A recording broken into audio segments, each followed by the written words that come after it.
साथियों, कल मुंबई में शिवाजी मैदान में इंडिया अलायंस की तरफ से एक खुला ऐलान किया गया है।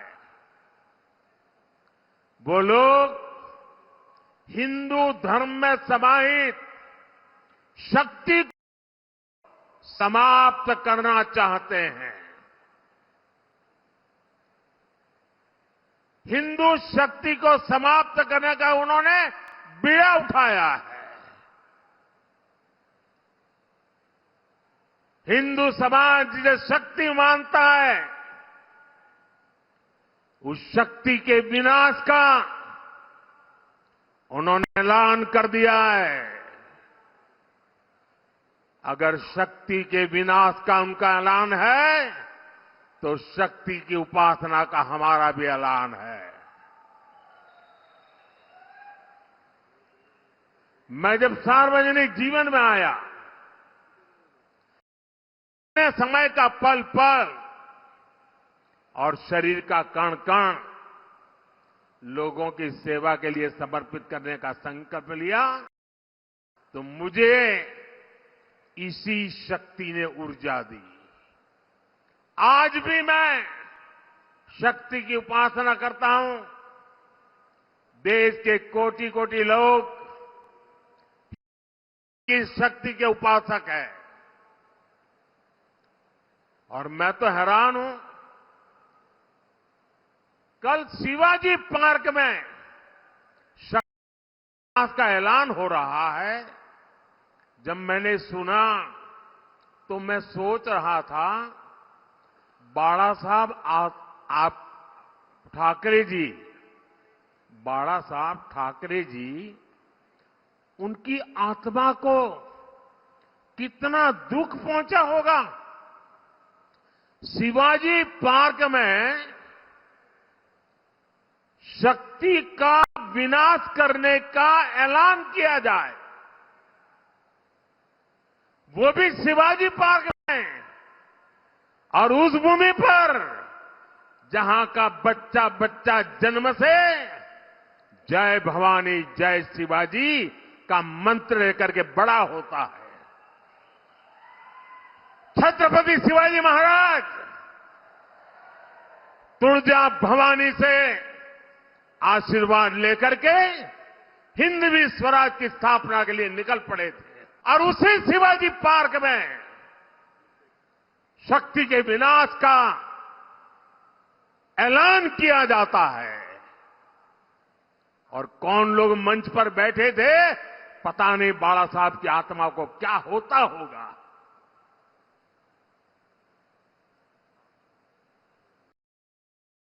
विनाश करने की सोच मेरे लिए देश की नारी भी इसी शक्ति का प्रतिबिंब है। इसलिए हमारी सरकार की योजनाओं में सबसे ज्यादा प्राथमिकता नारी शक्ति को दी जाती है। आजादी के बाद आज तक किसी सरकार ने नारी शक्ति पर इतना बल नहीं दिया जितना हमारी सरकार ने दिया है।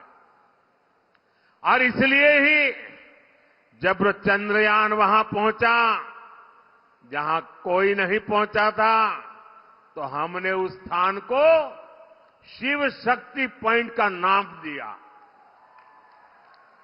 कई पॉलिटिकल जानकार कहते रहे हैं कि नारी शक्ति मोदी की साइलेंट वोटर है, लेकिन मेरे लिए देश की नारी शक्ति वोटर नहीं, बल्कि मां शक्ति स्वरूपा है।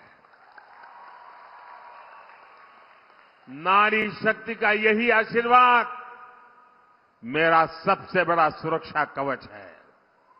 हम तो हमेशा से कहते आ रहे हैं, या देवी सर्वभूतेषु शक्ति रूपेण संस्थिता नमस्तस्यै नमस्तस्यै नमस्तस्यै नमो नमः।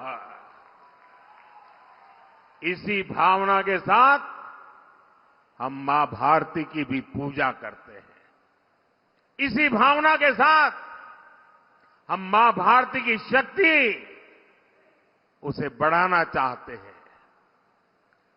हमारे राष्ट्र कवि कुवेंपु ने भी कर्नाटका की इस धरती के लिए क्या कहा था?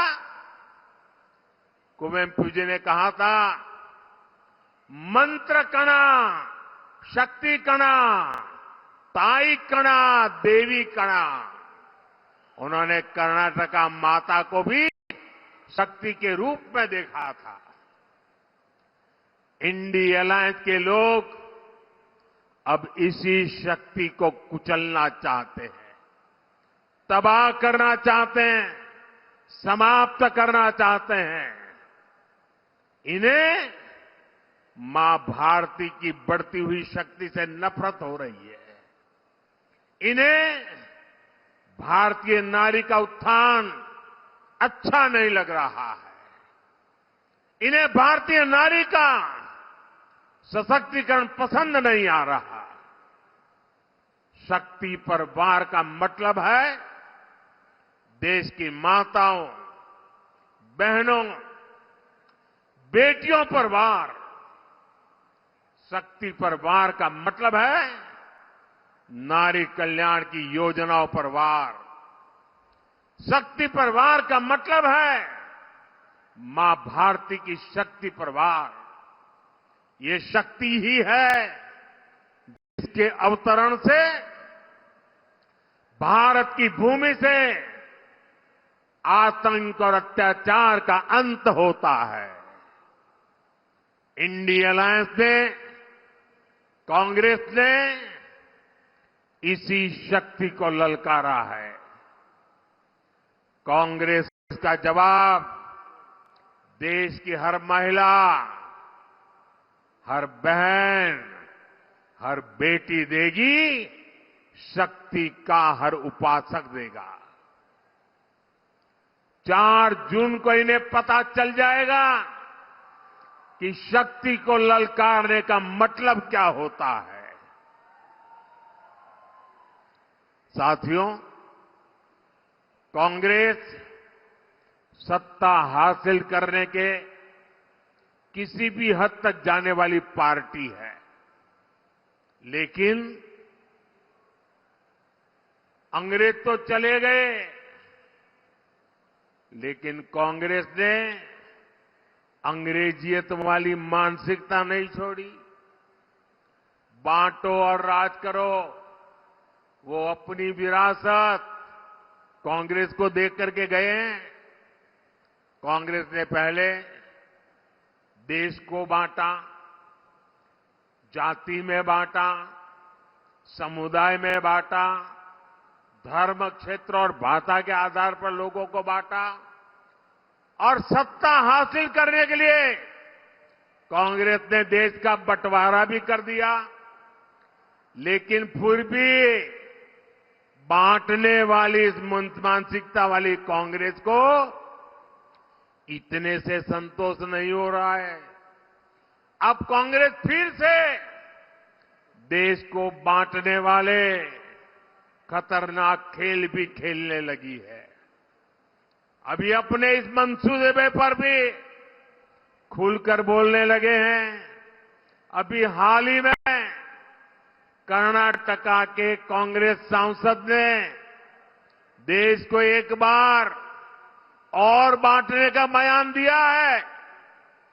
ऐसे सांसद को पार्टी से निकाल फेंकने के बजाय कांग्रेस पार्टी उसका बचाव कर रही है।